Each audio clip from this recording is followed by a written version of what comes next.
Bom, a compreensão deste processo de estabelecimento de uma espécie de ditadura econômica global pela globalização neoliberal, ele vai, então, demandar, como eu disse anteriormente, uma formatação da estrutura política dos Estados em termos autoritários, totalitários, e que vão, então, criar as condições para, no final do século XX, começo do século XXI, ter o surgimento dos movimentos, dos partidos, depois dos governos de extrema-direita de viés neofascista, né? Esse processo ele pode ser plenamente compreendido, né, por toda a tradição da filosofia social, da sociologia, da ciência política, da filosofia política. Então, por exemplo, de Etienne Laboissy, lá no século XVI, até Marx, século XIX, né, tanto na tradição da sociologia funcionalista, quanto na tradição da sociologia crítica, né, o que se observa? É que você só consegue estabelecer relações de dominação se você criar estruturas ou de convencimento, no primeiro momento, ou seja, o convencimento, então o caráter ideológico da dominação, ele é mais duradouro, né? Então, quando você ganha mentes e corações, você consegue perpetuar relações de domínio. No entanto, às vezes, digamos assim, essas convicções, essas crenças, né, que compõem esta sustentação ideológica das relações de domínio, elas começam a ser afetadas, digamos assim, pelo impacto da faticidade, quer dizer, os fatos mesmos começam a desmentir as ideologias. É nesse momento, então, que você tem um recrudescimento do exercício da força e você passa a empregar mecanismos de natureza repressiva, né? Então, ou seja, se você não domina as pessoas pela mente, pelo coração, você pode dominá-las pelas armas.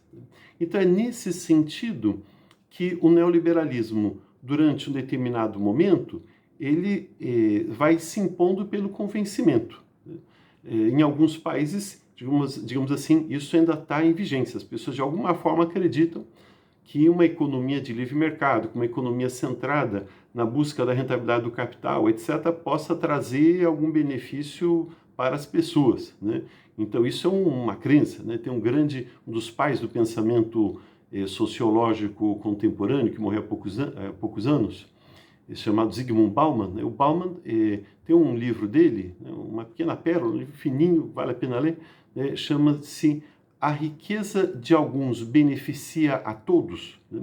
Então ele vai desmontar um pouco nesta perspectiva, essa crença segundo a qual o enriquecimento de uma espécie de burguesia planetária traria alguma forma de benefício, né, ao conjunto da sociedade. Então, nesse contexto, durante um determinado momento, a ideologia tem vigência. As pessoas aceitam a dominação porque se convencem que tem que ser dominadas, que o caminho é aquele, que é o melhor caminho, que elas vão obter algum benefício, etc. Quando isso não se sustenta mais, há uma tendência dos sistemas de dominação se tornarem violentos, né? E aí que está a essência, pode ser assim, do neofascismo ou do fascismo contemporâneo, né? É esta utilização do aparato estatal, lembrando que o Estado, Max Weber já dizia isso, né? O Estado se caracteriza pelo monopólio do uso da força, pelo monopólio legítimo do uso da força. Então, o Estado se caracteriza sempre como um instrumento de força. Ora, nesse cenário na qual a dominação não vai se viabilizando mais, o Estado vai se tornando autoritário, ou seja, o Estado vai aparecendo muito mais como o exercício da força do que o exercício legítimo da força. A preocupação com o componente da legitimidade vai perdendo espaço para o componente da violência estatal.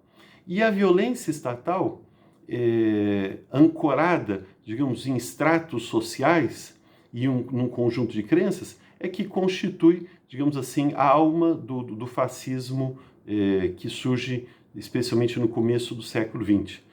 Esse fascismo hoje ele vai tomando corpo em governos de extrema-direita e governos ou partidos, né? Então, o governo Bolsonaro, Trump,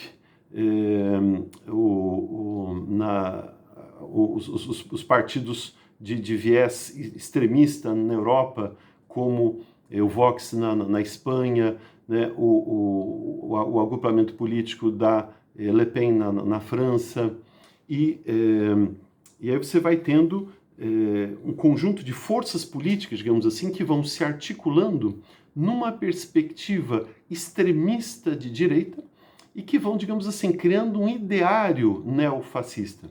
Esse ideário neofascista ele vai, então, viabilizando o estabelecimento deste Estado de caráter mais autoritário vinculado às demandas do neoliberalismo.